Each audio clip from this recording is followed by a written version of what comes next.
లోకేష్పై ఢిల్లీకి చేరిన మరో కంప్లైంట్. తెలుగుదేశం అధినేత చంద్రబాబు నాయుడు తనయుడు లోకేష్ పేరు మిగతా వార్తల కన్నా స్కాములు, కుంభకోణాలు, భూదందాల వార్తల్లోనే ఎక్కువగా వినిపిస్తోందని చెప్పాలి. వివిధ ప్రాజెక్టుల్లో లోకేష్కు ఎంత కమిషన్ అందింది, ఫలానా కుంభకోణంలో లోకేష్ వాటా ఎంత, ఇంకో వ్యవహారంలో లోకేష్కు దక్కిందేమిటి అనే అంశాలే తరచూ వార్తల్లోకి వస్తూనే ఉన్నాయి. ఇక ఆ మధ్య లోకేష్ ఆస్తుల విలువ భారీగా పెరగడం కూడా ప్రముఖమైన అంశంగా నిలిచింది.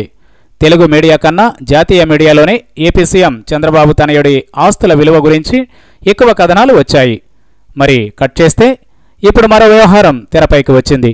విశాఖ భూదందా విషయంలో లోకేష్ పేరు ప్రముఖంగా వినిపిస్తున్న సంగతి తెలిసిందే.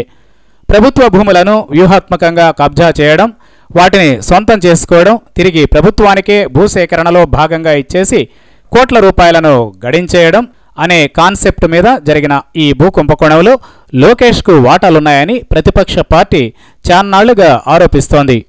వైజాగ్ వెళ్లి జగన్మోహన్ రెడ్డి చేపట్టిన సేవ్ విశాఖ మహాధర్నాతో లోకేష్ కనుసన్నల్లోనే ఈ కుంభకోణం జరిగిందనే అంశానికి మరింత ప్రచారం లభించింది. ఇదిలా ఉంటే ఏపీ కాంగ్రెస్ నేతలు కొంతమంది ఢిల్లీకి వెళ్లి కేంద్ర మంత్రి రాజ్నాథ్ను కలిశారు. మరి బీజేపీ నేతను కాంగ్రెస్ వాళ్లు కలవడం ఎందుకు అంటే లోకేష్పై ఫిర్యాదు చేసేందుకు.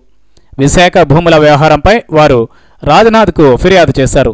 ఇందులో ముఖ్యమంత్రి చంద్రబాబుకు, ఆయన తనయుడు లోకేష్కు వాటాలున్నాయని కాంగ్రెస్ నేతలు కంప్లైంట్ ఇచ్చారు. మరి ఇప్పటికే వివిధ కుంభకోణాలను, వాటిల్లో చంద్రబాబు, లోకేష్ల పాత్రను జగన్ పలుసార్లు ఢిల్లీకి తెలియజేశారు. కీలకమైన ఆధారాలను కూడా ఇచ్చి వచ్చారు. ఇప్పుడు లోకేష్పై మరో కంప్లైంట్ ఢిల్లీ వరకు వెళ్ళినట్లేమో.